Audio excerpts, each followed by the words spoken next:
अजीत जोगी का पूरा नाम अजीत प्रमोद कुमार जोगी है। अजीत जोगी का जन्म बिलासपुर के पेंड्रा में हुआ। वे एक भारतीय राजनीतिज्ञ थे और उन्होंने शुरुआत में मैकेनिकल इंजीनियर की पढ़ाई की। उसके बाद आईपीएस एवं आईएएस जैसे बड़ों पदों पर भी अपने सेवाएं दी। कुछ समय बाद वे मध्य प्रदेश के मुख्यमंत्री अर्जुन सिंह के द्वारा राजनीति में प्रवेश किया। वे आगे राज्यसभा सांसद एवं विधायक 2000 को छत्तीसगढ़ के पहले मुख्यमंत्री के रूप में भी सेवाएं प्रदान की। 29 मई 2020 को उनको कार्डियक अटैक की वजह से रायपुर के नारायणी अस्पताल में उनकी मृत्यु हो गई। अजीत जोगी जी का जन्म 29 अप्रैल 1946 को हुआ था तथा उन्हें 29 मार्च 2020 को कार्डियक अटैक के होने की वजह से उनकी मृत्यु 74 वर्ष की उम्र में हो गई। अजीत जोगी का राजनीतिक सफर की शुरुआत से पहले हम उनकी दूरदर्शिता के पायदान पर बात करते हैं। ये एक दौर था जब अजीत जोगी रायपुर के कलेक्टर के पोस्ट पर थे। उन दिनों राजीव गांधी एयर इंडिया के पायलट हुआ करते थे। साहब के सख्त निर्देश थे कि राजीव गांधी जब भी रायपुर आए तब उन्हें सूचित किया जाए। राजीव गांधी जब भी रायपुर आते जोगी जी उनसे मिलने पहुंचा करते, जिनसे उसके बीच काफ़ी जान पहचान बढ़ता चला गया। कुछ साल बाद राजीव गांधी प्रधानमंत्री बने तब उन्हें एक ऐसे युवा आदिवासी की ज़रूरत पड़ी जो छत्तीसगढ़ को अच्छी तरह से समझता हो, जिससे लोग जुड़ाव महसूस करें। तब उसने विचार अजीत जोगी का ख्याल आया, जिसे वो पहले से जानते थे और मिल भी चुके थे।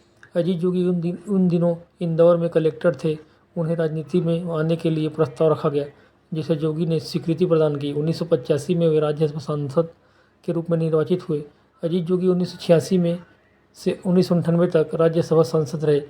उन्हें बाद में जोगी रायगढ़ से 1998 में सांसद भी चुने गए। उन्हें जोगी गांधी परिवार के खास नेताओं में से एक माने जाते थे। गांधी परिवार के नज़दीक एक कारण यह भी है कि जोगी उसी चर्च में प्रार्थना के लिए जाते थे जिसमें सोनिया गांधी भी प्रार्थना के लिए जाया करती थी।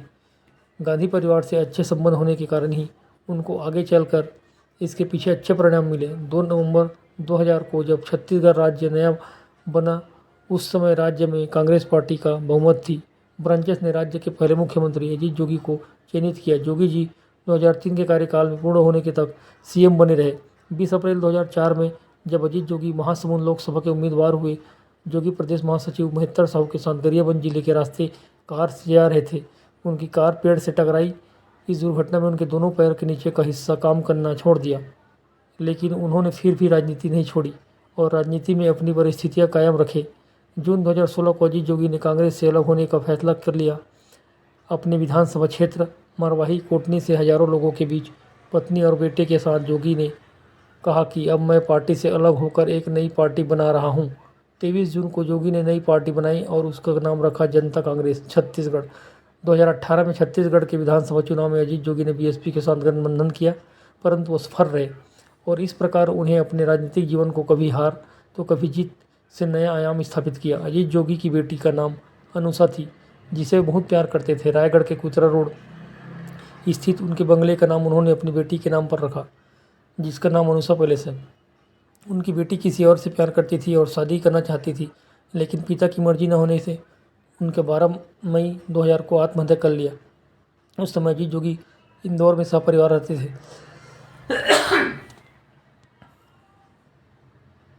उस दिन सोनिया गांधी इंदौर के दौरे पर आई हुई थी, तो अजीत जोगी उस दिन काफ़ी व्यस्त थे। इसी कारण वे इन बातों पर अनजान थे। उनकी बेटी के शव को इंदौर में दफनाया गया, लेकिन जोगी चाहते थे कि उसे उनके पैतृक गांव गौरेला में दफनाया जाए, लेकिन वहां के प्रशासन ने इनकी अनुमति नहीं दी।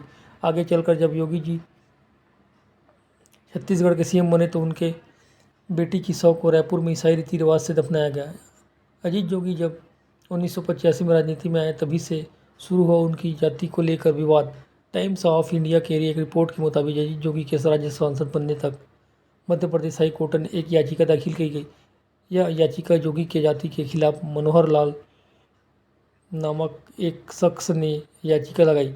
कथित तौर पर किसी कांग्रेस नेता ने उन्हें ऐसा करने के लिए कहा था, लेकिन एक याचिका के बाद अजीत जोगी जी का नोटिस नहीं भेजा गया और 1 साल के अंदर ही यह याचिका खारिज कर दी गई।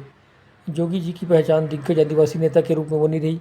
आगे चलकर वहाँ 2 नवंबर 2002 छत्तीसगढ़ राज्य की स्थापना हुआ। तब छत्तीसगढ़ के हिस्से में आई सरकार का कांग्रेस का बहुमत अधिक था, इसलिए कांग्रेस की सरकार बनना तय था। उस समय छत्तीसगढ़ के मुख्यमंत्री उम्मीदवार के रूप में श्यामाचरण शुक्ल, विद्याचरण शुक्ल, राजेंद्र शुक्ल और मोतीलाल वोरा थे।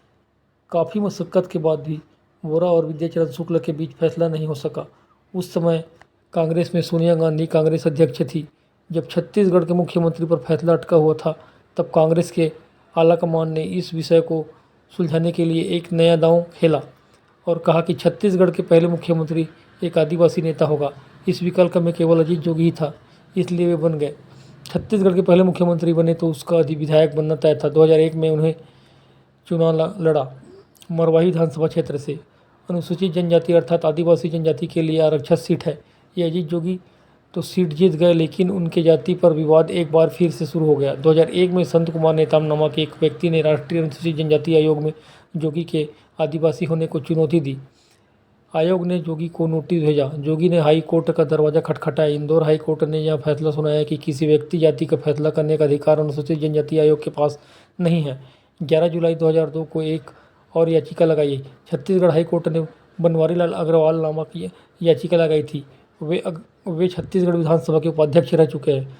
उस समय हाई कोर्ट ने बिना कोई कारण बताए मामले की सुनवाई से इनकार कर दिया।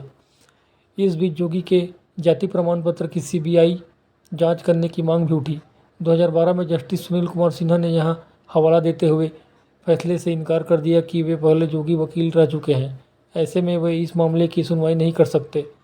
2013 में हाई कोर्ट ने यह आदेश दिया कि जोगी की जाति से जुड़े सभी दस्तावेज कोर्ट में जमा किए जाए।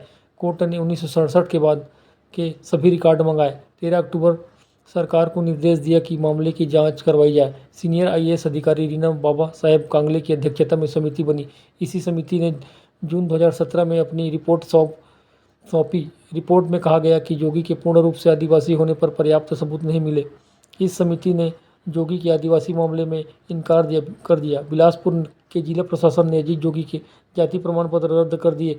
अजीत जोगी ने इस रिपोर्ट को बिलासपुर हाईकोर्ट को चुनौती दी। 2018 में हाईकोर्ट ने राज्य सरकार को एक नई समिति बनाने का आदेश दिया। डीडीसी के नेतृत्व में एक नई समिति बनी। इस समिति ने 21 अगस्त 2018 को अपनी रिपोर्ट सौंपी और कहा कि समिति की इस रिपोर्ट में अजीत जोगी स्वयं आदिवासी साबित करने में असफल हो गए हैं। अजीत जोगी और उनका परिवार शुरुआत में यह दावा करते हैं कि कंवर जनजाति के आदिवासी है। कंवर शब्द कौरव का अपभ्रंश है। इस जाति के लोगों को वे सभी अधिकार प्राप्त है जो अन्य आदिवासी को दिया जाता है। उनके ऊपर आरोप यह लगाया गया कि वे आदिवासी नहीं एससी है। अजीत जोगी बताते हैं कि उनका बचपन बहुत ही गरीबी में बीता है। जब वे छोटे थे और स्कूल जाते थे, उनके पास जूते नहीं हुआ करते थे। उनकी अत्यधिक गरीबी के कारण उनके माता पिता ने अपना धर्म परिवर्तन कर ईसाई बन गए, जिससे उन्हें कुछ सहयोग मिल सके।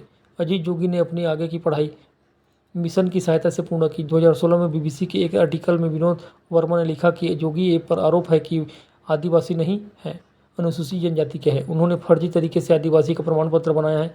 छत्तीसगढ़ के वरिष्ठ पत्रकार आलोक पुत्र लिखते हैं कि अजीत जोगी आईपीएस और लंबे समय तक आईएएस रहे, लेकिन उन्होंने अपने कभी न ही पढ़ाई के लिए और न ही सिविल सर्विस के लिए अपने जाति का उपयोग किया। वे कहते हैं कि जोगी जनरल कैटेगरी में परीक्षाएं दी और पास किया।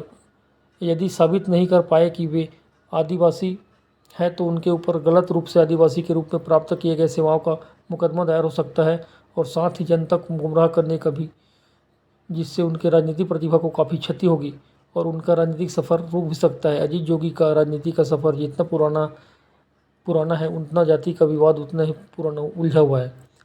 साल दर साल ये मामला खिंचता चला गया, जिससे उन्हें कभी राहत नहीं मिली तो कभी परेशानी मिली। मार्च 2020 की सुबह नाश्ते में जब अजीत जोगी गंगा इमली खा रहे थे, उसी समय गंगा इमली का बीज उनके श्वास नली में चला गया और उन्हें श्वास लेने में परेशानी होने लगी। उसके बाद उन्हें दिल का दौरा पड़ा। इसी गंभीर हालत में देखते हुए इन्हें परिजनों ने उन्हें पास के स्थानीय अस्पताल में भर्ती किया, परंतु वहाँ के मेडिकल स्टाफ ने उनके गंभीर हालत को देखते हुए उन्हें बड़े अस्पताल में भर्ती करने की सलाह दी। उसके पश्चात उन्हें शीघ्र ही दूसरे अस्पताल में भर्ती किया गया, जहाँ उनके श्वास नली में गंगा इमली का बीज निकाला गया, जिसके कारण उन्हें श्वास लेने में राहत मिली। इसी बीच उनके खराब स्वास्थ्य की खबर सुनते ही देश और राज्य के मंत्री और उनके सभी समर्थकों में उनका हाल जानने अस्पताल पहुंचने लगे और शीघ्र स्वस्थ होने की कामना की, लेकिन अब भी उनकी तबीयत में कुछ खास सुधार नहीं हुआ। बीज श्वास नली में चले जाने से उनके कुछ समय तक निरंतर श्वास न मिलने के कारण उन्हें मस्तिष्क में ऑक्सीजन की नहीं पहुंच पा रहा था, जिससे उनके मस्तिष्क की स्थिति काफ़ी नाजुक हो गई थी और वे कुछ समय तक कोमा में चले गए थे। आगे कुछ दिनों तक उनके स्वास्थ्य में इसी प्रकार उतार चढ़ाव होते रहे और अंत में 29 मार्च 2020 को उनके स्वास्थ्य ज़्यादा खराब होने की वजह से उन्होंने